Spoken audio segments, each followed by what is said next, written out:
Namaste and a very good evening, ladies and gentlemen.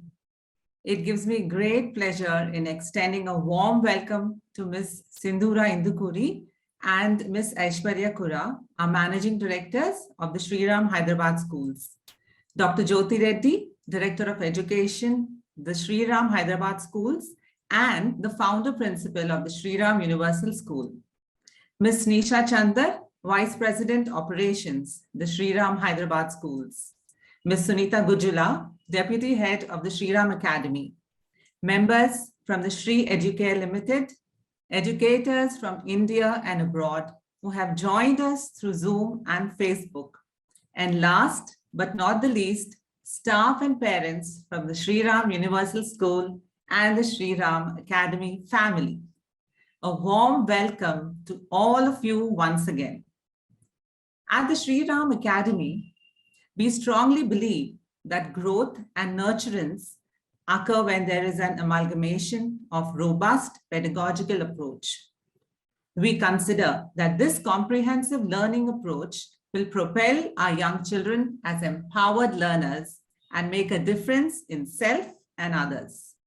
This is the first webinar from our series of webinars planned for well-wishers and parent community for sharing deeper insights about our philosophy and pedagogy at the Shri Ram Academy.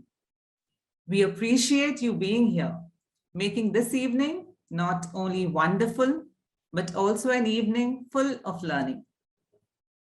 We are happy indeed that we have with us today Ms. Sapna Yadav, an International Baccalaureate Educator, IBEN, and Vice President Operations, International Curriculum, Shri Educare Limited.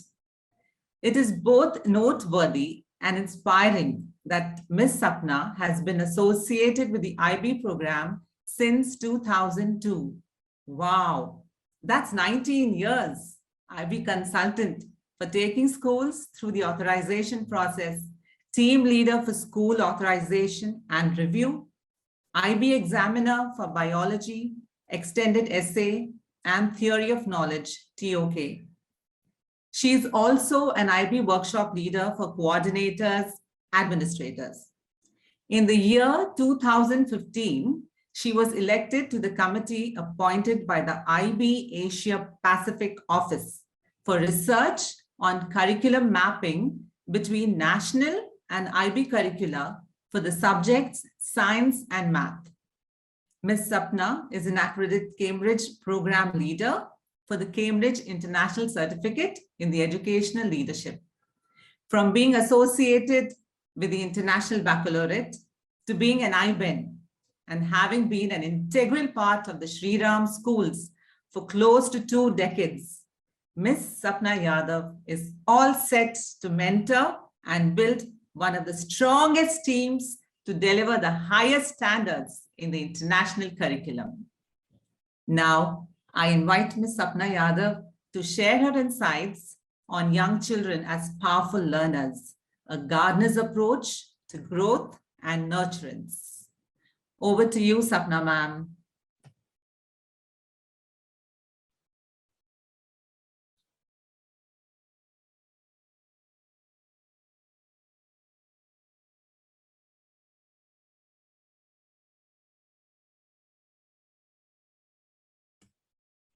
Ma'am, you are on mute, I guess.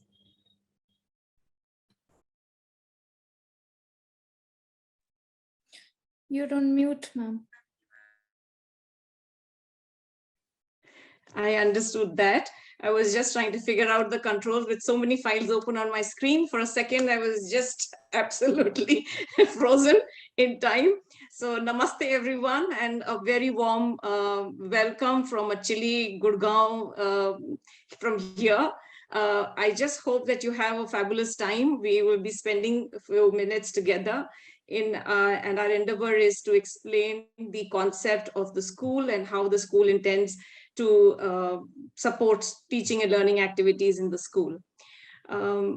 We will be having the format for this webinar we have thought of is that we will be having a 45 minutes presentation and then about 5-7 minutes in the end where we'll pick up your questions from the chat. I am very ably supported by Mariam and Sunita, and one of them would be monitoring the chat as well. If I miss out on some questions, they would be asking those questions on your behalf. So please do feel free to write into the chat whatever questions come to your mind. We are also going to have a small activity during the session.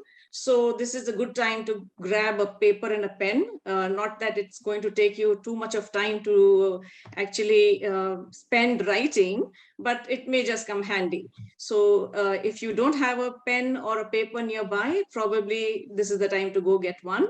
If not, you could always use your phone to just type out in one of these softwares, whichever you use for note taking.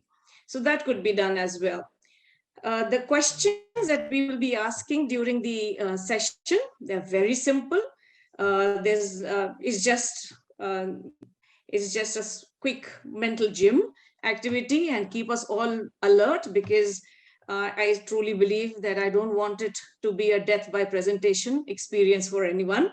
So this should get everybody engaged. The questions are going to be very simple, like I just said. And all you have to do is that write the response or the answer of that question. And the first letter of each of those answers that you get, you will be using them to unscramble the word that we are hoping to reveal at the end of the presentation. So I'll repeat once more. Throughout the presentation, a few times, you will be exposed to some questions. The slide that has a question has a Pokemon. So I think all parents would be familiar with that icon because of your young kids. And the response of the question that is being asked, if you just note it down on a piece of paper, the first letter of that answer is going to be used together to unscramble and make one word. And that will be revealed at the end of the presentation. So that's the little thing about the activity we will be doing. And what fun is it if there is no reward at the end of it? So the two people, whoever get the answer right, and you have to post your answer in the chat at the end when we announce it, that this is the time to post. Please don't post all your answers. Only that one word at the end you have to post. And so therefore, whoever two people who get the correct answer and the first ones to post are going to get this book. I hope you can see it. It is called Daring Greatly by Brené Brown. I've just finished reading. Fabulous book, brilliant for educators, equally good for corporates and also parents. So 2 lucky winners will get this at the end. Sunita ma'am from school is going to organize that, of course. So without much ado, I will start now. I just hope my screen is visible to everybody. Can I just get one quick confirmation for that? Yes, ma'am, we can see the screen. All right, so here we go. So as you see, the title of today's webinar is Young Children as Powerful Learners. And we truly believe in this particular phrase, that they are powerful in their own learning. It's only when we start changing the dynamic of learning for them, which we believe is the right way of learning, is when we start controlling or curtailing that learning. So the main essence of the school is on how do we develop children as powerful learners. And in respect to that, the key philosophy that we have developed over the years for our schools, and especially for the Shri Ram Academy, is a gardener's approach to growth and nurturance. It's not from Howard Gardner, although we draw inspiration from all the great work done by educationists across the world over so many years. But this is just the regular, typical gardener, who we all are used to seeing. So we call it the gardener's approach to growth and nurturance. And the whole presentation through this, not only will we try and give you an insight into what Shri Ram Academy would stand for, but also how do we intend to do what we want to do in the benefit of good learning for our students. So what will the school be about? Our mission statement is that the Shri Ram Academy aims to be the cornerstone of lifelong learning, ever engaged in the joyful pursuit of excellence. The school aims to nurture the inherent abilities of each student by honoring their differences and uniqueness, thereby promoting the culture of inclusivity and compassion towards self and others. It is the school's mission to give to the world courageous young people who can stand up to create a difference, thus making them conscious global citizens for a better tomorrow. I have the Newton's apple on the side. This is not the question for the award at the end, but just for this particular screen. Which word or phrase stands out for you and why? If you could just take a few seconds to read the mission statement and pick up that one word or one phrase that you think stands out for you, and any particular reason why you think that word or phrase is most important in this mission statement. And Maria ma'am, if you could just read out from the chat the responses you start getting.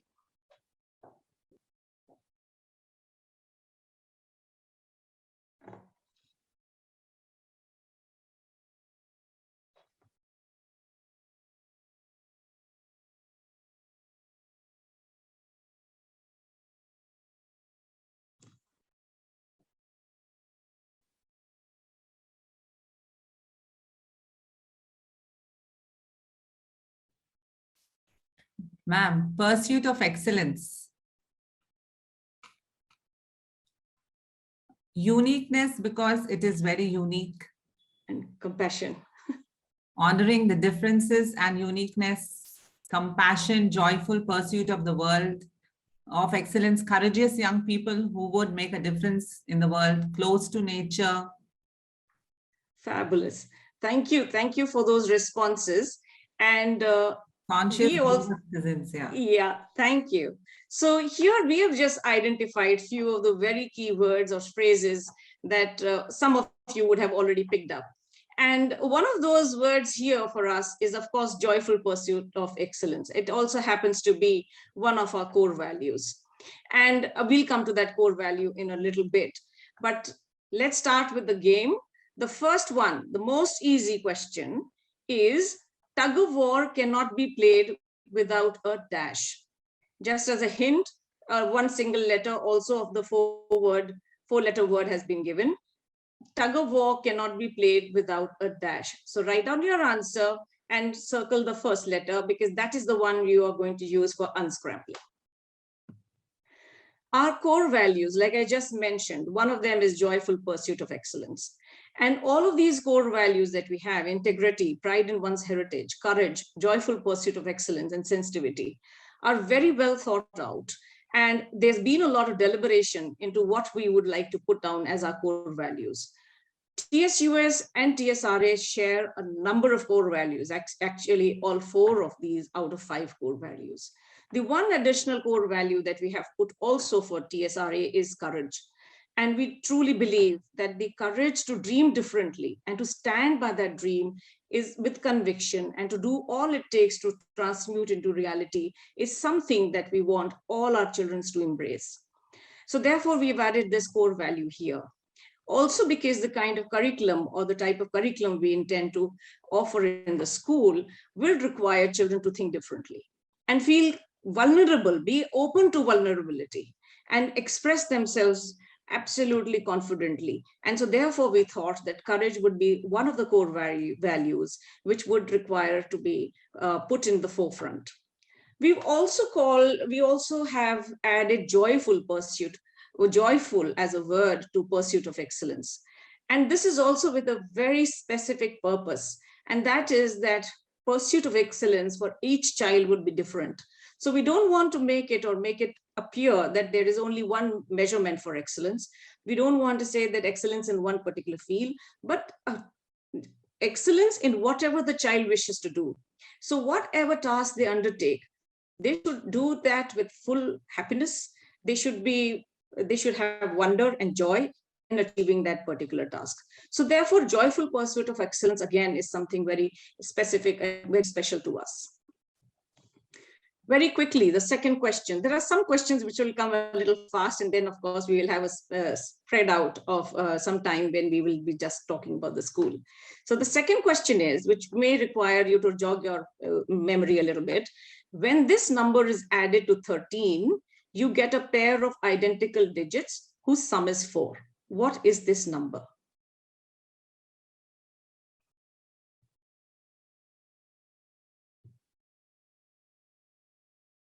Okay. So before we get into the academic aspects of the school and how we intend to start with the teaching learning process, one of our very core philosophy for the school is the developing of the social emotional learning competencies in students. We truly believe that SEL competencies, these 5 SEL competencies, are critical for students to have a very balanced approach to learning. We do understand that cognitive development is important, but at the same time, if students are not developing their social and emotional competencies, that achievement-oriented development towards cognitive development does not really give the joy to the student and develop the student into a balanced individual. So therefore, the school, in all its curriculum, we have embedded the social emotional competency. And under these 5 competencies, there are a number of skills that we develop over the period of time as the students remain in school and till the time they graduate. And this helps them to get ready for the world beyond school and not just in the school itself. So 2 of our competencies that we focus upon very early on itself is self-awareness and self-management, because we believe that first the student or a child or an individual must understand themselves, develop these 2 competencies, and that requires the development of a number of skills. And then the social awareness and responsible decision making. These 2 competencies are how children react with or behave themselves, behave in a community. So the developing of these 2 competencies again becomes paramount important. The last competency is, of course, relationship skill. And again, there are a number of relationship competency under which we build a number of skills for students to become better learners in a collaborative environment. The focus, of course, here is not just on acquisition, but more importantly, on application of these competencies. And I'll take a little small example over here where I'll explain how and why we think that application, if not there, and simple acquisition does not really yield much result. And this example I'm taking from one of the, this is about 3 or 4 years ago, when we were working with one of our Shri Educare schools, and the skill that the children were focusing upon was goal setting. So you can see that goal setting is one of the skills from the competency self-management. And we had a series of activities and series of lessons that were transacted, and children learned how to set their SMART goals. By the end of the 3rd month or so, we took out a student survey because we wanted to hear student voice, and we wanted to know how students were using these skills in their regular day-to-day life. So the survey had about 4 or 5 questions on goal setting and some other skills that we had been transacting and teaching in class. And for the first 5 or 6 questions, when asked about how did you find the activities and what did you learn there, and do you think you understood goal setting, and all of those questions. And the response of the students was about 95–98%, that they really enjoyed that learning. They had developed, they felt that competency, and they felt that they understood it well. And then the last question was, how many times in the past 3 months have you been able to use goal setting? And then suddenly, and the question was, I think I'll rephrase it. The question was that, have you used goal setting as a strategy of learning at least 3 or more times in the past 3 to 4 months? And suddenly the response from that 95–98% came down to a little over 20%. So what we realized at that point of time was that acquisition was there, children had understood, they know now the word goal setting. They also know what SMART goals are. They probably can also write SMART goals, but they were not using it in practice. And that is where we felt that integrating what we are teaching and bringing it as a complete whole is very important when we talk of any skill development in students. So therefore, the program emphasizes on acquisition and application of that skill very, very strongly. The purpose of using SEL as one of the strong binding force for the development of the curriculum in school is to shift the thinking and shift the behavior or mental disposition of students from heavily focused on students' achievement with less attention on social emotional domain of child's development to focus on social emotional domain, lead to motivation and persistence in challenging educational tasks. Successful learners need more than just good knowledge and understanding. So therefore, the three things that we constantly work with when we work with children is develop habits of mind, mental dispositions, and bring wider skills into their toolbox of skills that they can use.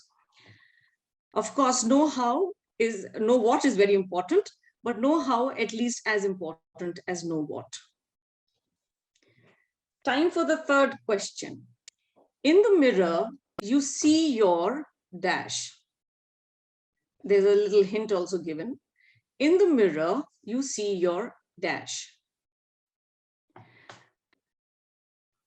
The how of the teaching and learning process at TSRA is largely taken from Dr. Gardner's approach to education. It's a well-established philosophy.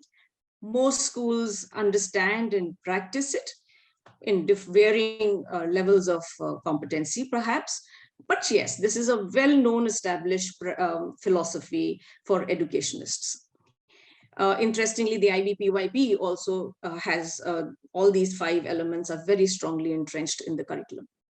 So the 5 elements here are respect for the child, the absorbent mind, sensitive periods, environment as a third teacher, and self-directed learning. And under this, I'll just explain a few with few examples as we go through the presentation. But the key seeds of learning, when we look at these elements, is that children learn best when they wonder, they play, they're curious, and they ask questions. Students, when we control their questioning ability, or we don't give them sufficient experiences which allow for curiosity and play, students don't learn very much and they lose interest in learning very soon. And that's why when sometimes you ask children what happened in school, the response is nothing. Or how was school like? Or how is this subject? It's boring. Or I don't know where I'm going to use it. And so therefore, those kind of responses start coming from students. They don't want to share very much what is happening in school back home as they start growing from primary to middle to senior school. So our focus all the time, depending on which grade they are, and it's not that only these to wonder or play or curiosity or questioning is something which is very typical for the primary school, but it's also equally relevant in the middle and the senior school. It's only as children grow in age, the sensitive period, which I just mentioned about in a while back, changes. So I'll come to that in a bit, but let's start with respect for child. Respect is a two-way street. And here by respect, we mean that honor their voice and choice. Students would want to learn certain things at certain age or certain periods of time. And we are sometimes defined by the curriculum. And if we believe that the curriculum is what the definition or the description of learning journey has to be, then we will not be honoring students' choice in it. And for us, it's important that we hear what children want to do, what students want to do, and what they want to learn, and then create an environment around that for learning so that the curiosity remains alive, they remain curious, and they continue to ask questions, because you learn best when you ask more questions. The absorbent mind. From birth actually to about age 6, the young child experiences a period of intense mental learning. And that there is a lot of activity that goes on for students who are, say, from birth to age 6. And they learn in two ways: conscious learning and unconscious learning. Unconscious learning is in the earlier phase when they don't know what they're doing, but there's no thought behind it, but they do it. For example, child in his crib kicking around and moving his hands. He's not actually trying to exercise. That's not the thought he has, but he does it as a intuitive manner. So it's an unconscious way of learning. You will see younger kids focus on something for a long period of time because they started to develop their observation skill. But from very soon, from unconscious learning, they come to conscious learning. And that's how children pick up language, especially the mother tongue, because they start consciously understanding and hearing and listening to what is being said to them. They learn from their environment.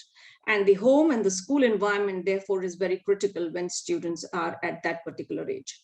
As children grow in age, of course, the absorbent mind will change for students in middle school and senior school. So here we say that the absorbent mind allows for free exploration and learning in uninterrupted blocks of time. So if you have a typical school with a typical bell ringing, especially for junior school, and children have just got engaged in an experience or an activity or engagement, whatever we'll just want to call that, students then start losing, they have to stop and then get on to something else. In our school, we are looking at opportunities where the learning is not defined, especially for junior school, not defined by break times or by the bell ring. If children look like more engaged and involved in a certain activity, then the extended time should be allowed to them and is given to them so that they can pursue that curiosity and that learning a little bit more deeply. And at this stage also, children start developing the independence disposition to learning. So slowly as they move into middle school, one directed learning or learning directed from one, from top-down approach doesn't work very well for children because they're not able to then relate to the learning that is happening. And that's when they start finding some subjects interesting and some subjects not so interesting. Sensitive periods, when they're ready to learn. It's developmental nature. That means that for every child, sensitive period, especially in junior school, is different for children of different age groups. It's not necessary that all children will achieve the same milestones at the same time. So therefore, it's a very important concept for us because our assessments have to be therefore managed and planned in a way where every child is assessed when they're ready to be assessed. So it can't be something like, okay, now we have an end of semester, end of term or midterm or whatever, and everybody gets assessed in the same way and a report card is generated.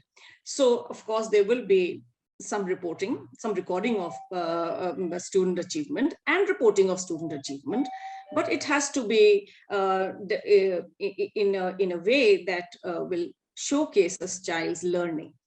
It has to be contextual. That means that it has to be in the context of the student. So it's not like this is the curriculum and that needs to be transacted. Teachers have the flexibility in the international program to create their own curriculum, given the framework. So a framework is a broadly defined structure for the curriculum where very clear learning objectives are given. So every child by the end of certain time should have achieved those objectives. But how those objectives will be dealt with in the classroom setting, how that curriculum will be designed is very much contextual and specific for students. So in the example that follows a little ahead in the presentation, I will be sharing one small example, rather two actually, one in a little more depth and the other one in a short manner, how context is important for learning to take place. Spiral, because learning from what they learn today, it will lead to new learning in the later part. So in sensitive periods, children learn, of course, different types of skills at specific points in their development. Say, for example, students who are in the age group of 6 to 12, they have started to grow out of their absorbent mind. They start asking for reasons why this is happening, why that is happening. And this is the age group which, as parents, you would have experienced that the why is too many times. So every day they can have so many questions. And this is how they have developed, because they're moving out of their absorbent mind where they were just absorbing everything from the environment. And now they are trying to understand what is this and how does this work and how does this not work. They're also driven to understand the world around them. They want to know how this is happening, why some things work in a certain manner, why some things don't work in a certain manner. They start also learning factual information. So this is also the time when there is a shift from the transdisciplinary approach that we use to a little more disciplinary approach, and where there's certain concepts are being explained much more specifically to students. So factual learning takes place here. And they start understanding the value system. For this, at this age, therefore, it is very critical that they here where the SCL competencies come into play, that students start understanding and developing habits of mind, and also how they have to engage in social context. As they grow in and go into senior classes, what interests them now at this point of time is, how can I use this learning? Where can I apply it? Can I see the necessity of learning this concept in mathematics? Where do I think I can use this? And when they don't find those connections, they again start losing interest, or they don't see the value in what they're learning. So therefore, these periods for us are very critical, and these periods for every age profile is very different in nature. Environment, of course, as the third teacher. So therefore, the classroom preparation, how the classes are prepared in an early years to a junior school to middle to senior changes. The teacher needs to keep the environment stimulating for students. How she wants to set up her classroom, her resources, how would she change her material, how would she keep it fresh, depends on the engagement and experiences being planned for by the teacher. So obviously it can't be something where you are going by chapter, but it has to be something which is more wholesome and something which will have a longer duration of time. So therefore, inquiry is one of the very key ways of learning that we employ in schools. And when we use inquiry, you can have small and long-term inquiry, you can have individual inquiry or a group inquiry, but most inquiry sessions for junior school, we plan it over, say, about 4 to 6 weeks time. Self-directed learning, if everything goes right, of course, the students get the ability to choose what they learn. And so therefore, they lead their own learning. Teachers are the guide on the side, but it is no mean task. It's not that they have left control completely. It's just that they are not in the forefront of that teaching learning activity. So what do teachers do in this case? Teachers, therefore, the skill development of teachers is exceedingly important. And that is our key focus for Shri Ram Academy and actually all our SCL schools, that the teacher should be a good curator of material, of information, of resources.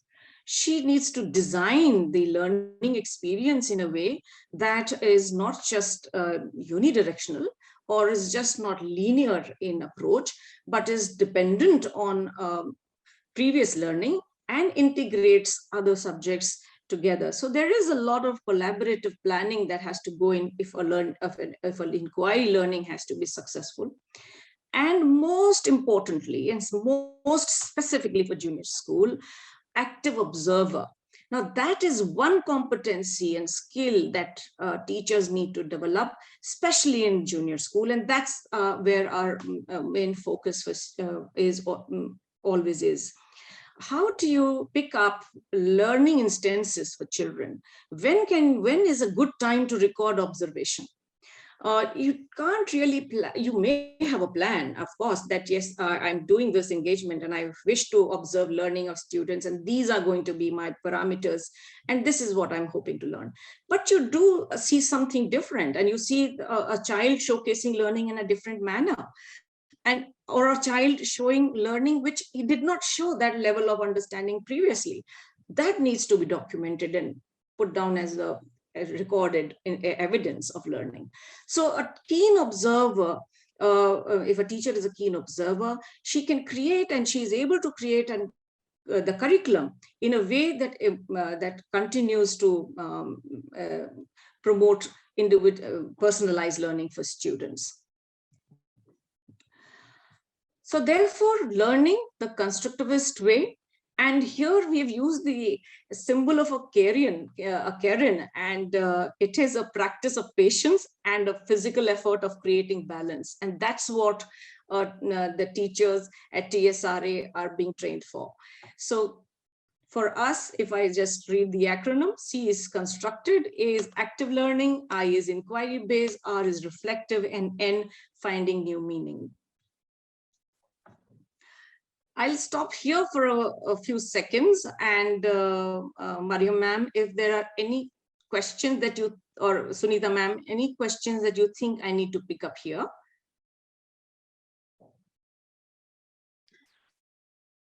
Right now, there are no questions, ma'am. All right.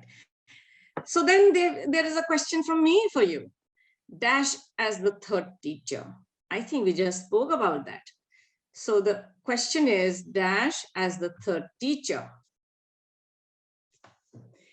And now I want to share two examples, like I said a little while earlier. This is an example of how a simple observation of the teacher can lead to very deep and engaging learning experience for children. A small case study. On a regular day in school, the teacher of grade 1 notices a group of students playing with soil as they pick it up and dust it off their hand during their recess. They appear curious and seem to enjoy the texture of soil as they collect it from the ground. Soon they started creating the imaginary objects and asking questions about how they could create different objects from that soil. They began to invent their own vocabulary to communicate with one another. This led to the students then formulating their questions. From where did the leaves come into the soil? Another kid asks, what is this? Why is this soil sticky? I went to the beach in the summer and the soil there was white and smooth. Another student says, my soil has some shiny stones. Did you find any in your soil? Now, an observant teacher sees this interaction and this joy and this fun the kids are having, and the curiosity with which they're observing that soil. And then she thinks she's very clear about her learning objectives, because that's given to all teachers by the board. So what does she do now? She looks at this as a great opportunity to bring it into an inquiry lesson in her classroom. So what she does is she starts an inquiry lesson around this, and then adds so many experiences to this, and then sees how children progress through the inquiry.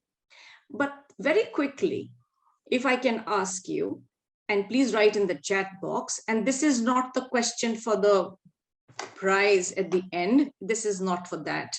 This is just for engagement here. Please write in the chat box, what do you see? What do you think? What do you wonder after having read this little story about what is happening in a school?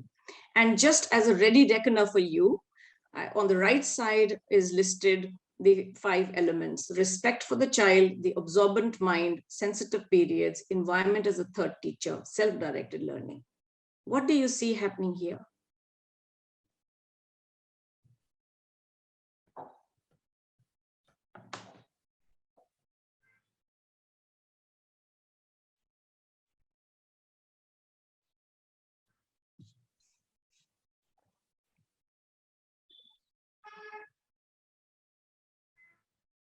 One of the responses from Miss Kavita, I'm wondering about their thinking. Yes. Thank you.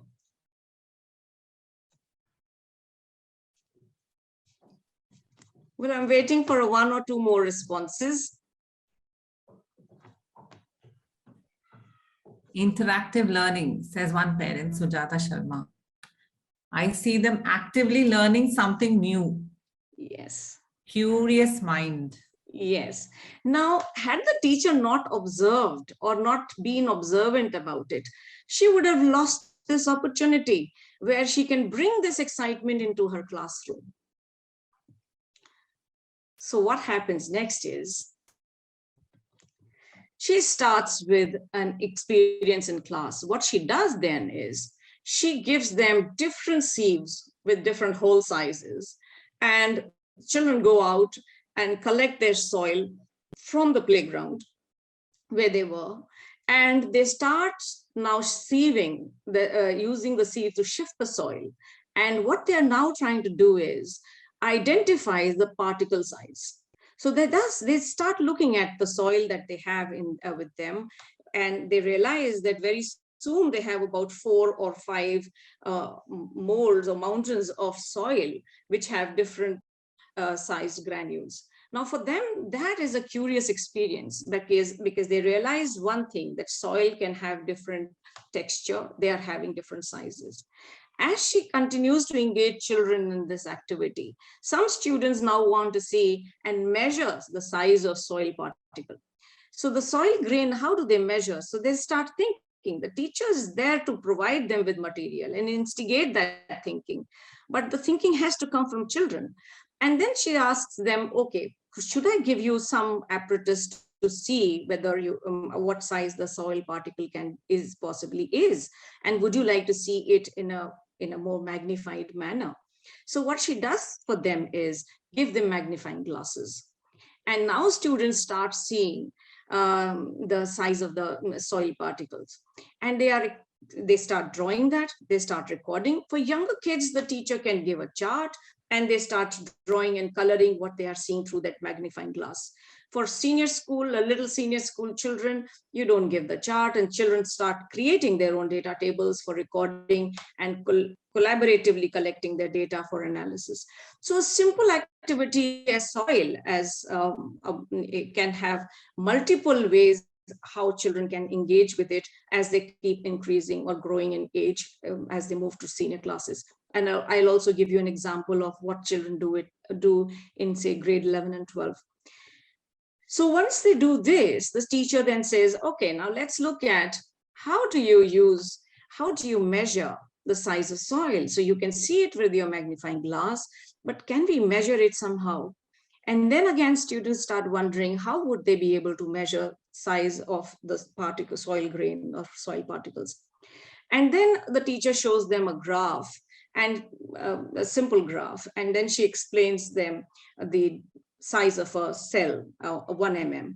And then they start finding out how are they going to measure. So does the soil cover the full box, or does it cover half the box, or does it cover more than one box?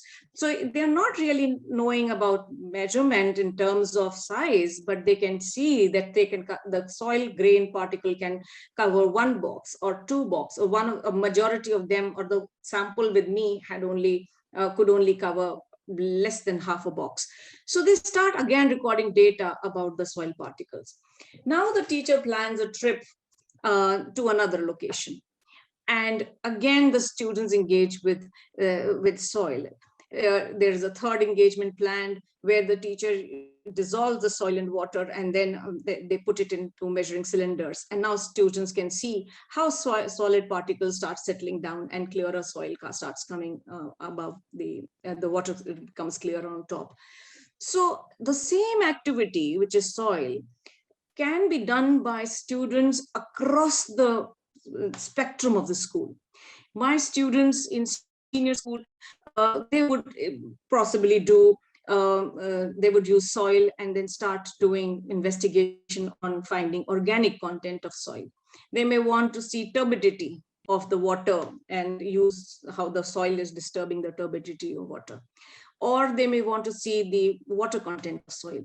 So the point is that any engagement, any experience can be brought up or brought in into a classroom, and a lot of learning can be initiated through that. When this whole activity with the soil happened with children, they question and share. They also become models for their fellows with other learning styles.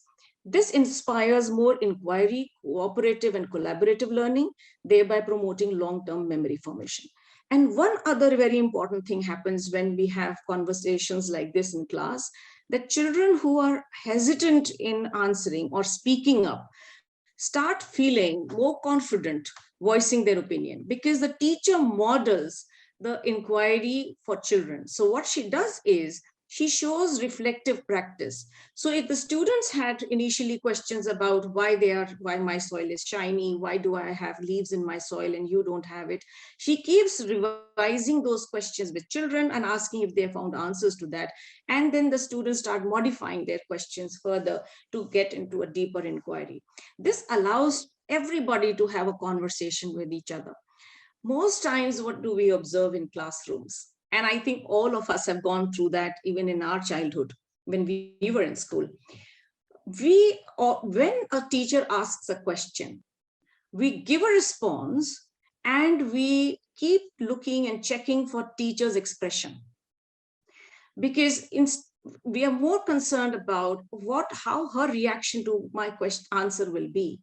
And this sometimes stops us from thinking or trying out something which we believe, could be a possible answer. Because we have realized that there is only one right answer. There can't be many different answers. But when we have an inquiry approach, a very important competency, which I mentioned about social awareness, students start understanding that there can be different perspectives. Children can come with different responses to a simple question. And that happens only when questions are embedded in the concepts, when they are conceptual in nature or they are debatable questions. How do students showcase learning in this environment? They are observing, they are sorting, they are comparing and contrasting. They are also using descriptive writing to write about their report. They are into discussions. They are reflecting on the learning continuously, because that is a very important aspect of all learning in classrooms. And then they are creating installations of what the material they had, and now can they create some geographical sand drawing? Can they create some a cairn probably? So how the children with different abilities are able to showcase their learning through different ways, and not just one specific way decided by the teacher that this is how you will be tested. So therefore, inquiry and the approach that we have in our school is to support all kinds of learners. Teachers incorporate children's question into future inquiries. She brings out open-ended questions. She is documenting their ideas. Children also write down their own questions and see how those questions are evolving as they get into inquiry.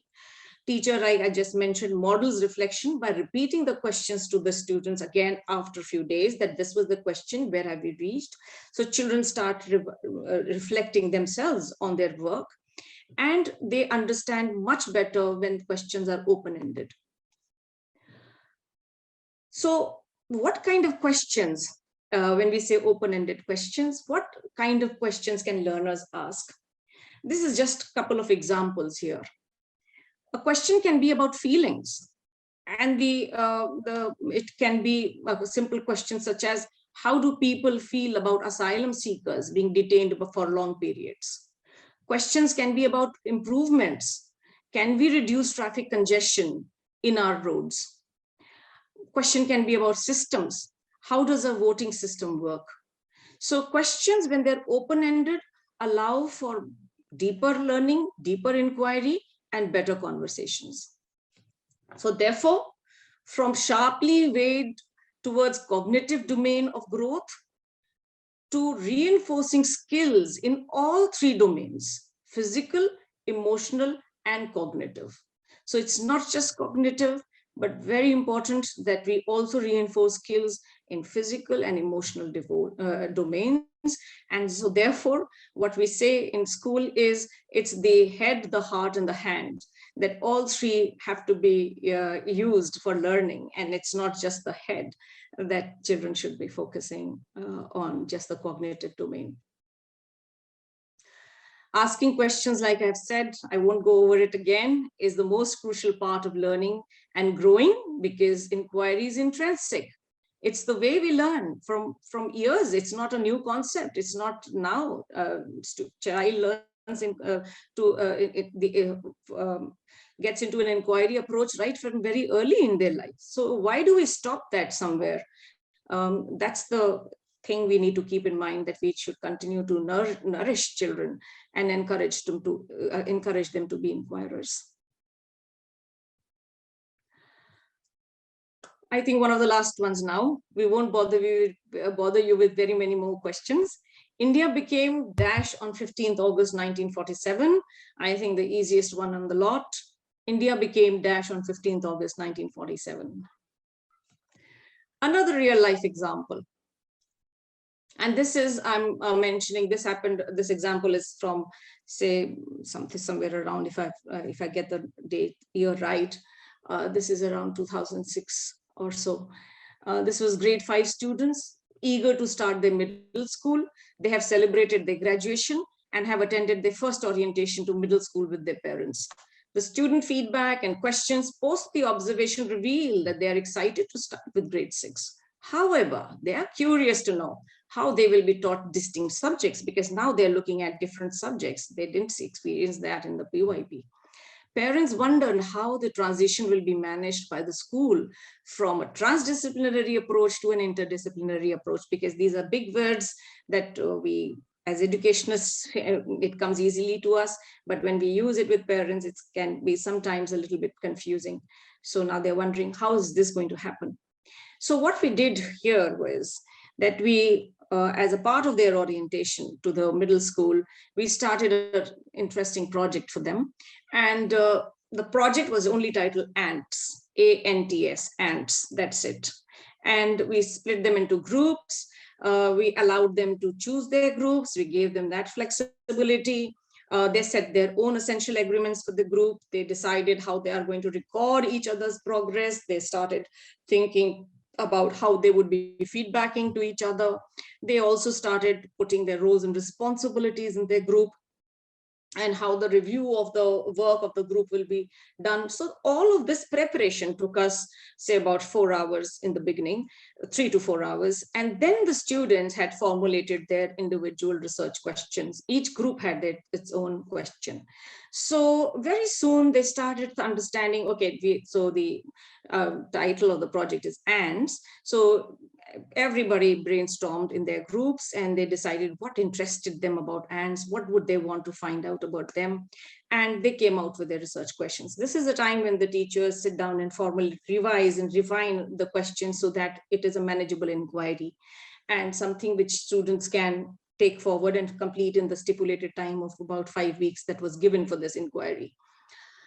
So now when the students started work, they realized very soon that they hadn't understood the behavior of ants. And that was the first learning for some of the groups, because when they went out hunting for ants, they couldn't find any. So they realized that it's not that every time and everywhere you will find ants. So what is their natural habitat?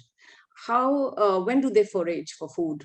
And from there, they started investigating and researching, first to understand the ant, its morphology. And then they started refining their questions, because they felt that the question they had initially thought probably will not lead to to some interesting findings.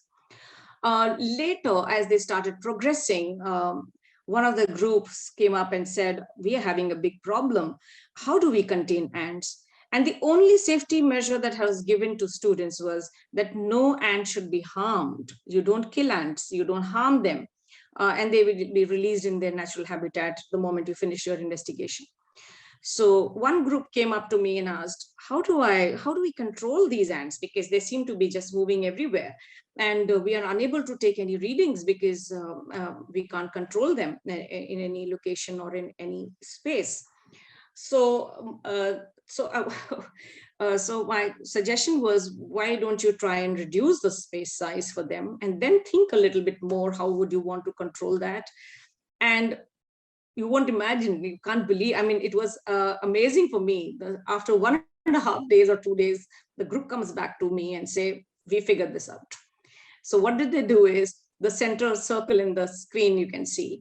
So they had taken a container and they had put the ants there. They'd set up the environment, what they wanted to investigate with the ants. And they lined the rim of the container with Vaseline. And they said, this is not disturbing them. We are not killing them. They are not going to be poisoned by it. Only thing is, they're not going to now spill out of the container. So we can leave them in one place and we can observe them over a period of time, because we will not have ants moving and new ants coming in and we don't know what we are observing. So that was very smart of them. This is something they came up on their own. And then the whole investigation began on their particular research question. So given the flexibility to students, they can come up with novel questions and they show such excitement for the learning that they have, that it remains with them for the longest duration. So that is what enduring learning should be about. And so therefore, positioning students as creators is exceedingly important and something very close to our heart. Question again, these shapes belong to the family of, and the hint is Q. The answer starts with the letter Q. These shapes belong to the family of, the answer starts with Q. And the last question is, a cell is the smallest dash of life. A cell is the smallest dash of life. Assessment of young children. I think we are just shooting a little bit over time, but I'll try and finish this very quickly now. Limitation of report card and grades. Junior school, I've already spoken about a little bit about this, that we should not be limiting it to report cards. And so therefore documentation of learning when it happens and as it happens is most critical for us. And encourage children to evaluate their own self. So assessing is not just done by the teacher, but students assess their own learning, as well as peer assessment is also something that we encourage children to do. But more than peer learning, it's the self-assessment that the students start engaging in. And so therefore for us, Gardner's approach to growth and nurturance is important. And this picture speaks 1,000 words for us, because as a gardener, when you go out to pluck tomatoes from your garden, you may have planted the plants at the same time, but all tomatoes don't ripe at the same time. So you don't go and pluck all tomatoes just because you have to pluck all tomatoes, but you pluck the ones which are ripe. And so therefore, instead of correcting the child, it's important to correct the soil for the plant or the child to grow and shine in their full brilliance. With that, we come to the end of the presentation. And oh my God, this is the last one. I think I forgot the number, but this is promise the last one. Every action has an equal and opposite reaction. This law was given by Dash. Full name, the first letter of his first name is the answer that you should pick up. And now you have 10 seconds to unjumble the words that you got, letters that you got, and create that one word. 10 seconds, first 2 entries get the award.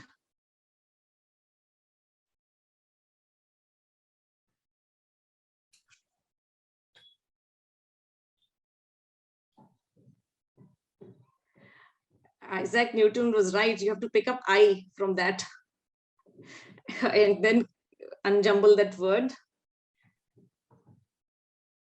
So just to make it a little more easy, and because we are running a little bit Absolutely. I think somebody is getting there.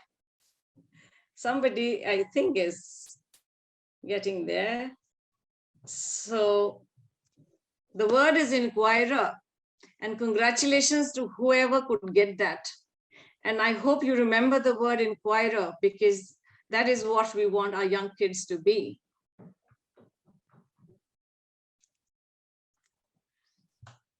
So what remains foggy for you? Any questions in the questionnaire, in the question and answer, or in the chat? Sunita ma'am, if you could just read out the questions, if there are any. There was one question from Kavi Sri. Can we learn things without asking questions? Can we learn things without asking questions? I think questions is the base for any learning, because you will learn something, but would you remember it till you don't think about it? So questioning is the beginning of any learning to happen. Otherwise you do learn. I mean, if I don't ask any question and I attend a class, I would learn something. But would it remain meaningful for me? And would it remain an enduring learning for me? I'm not sure. So therefore, questions have to be encouraged.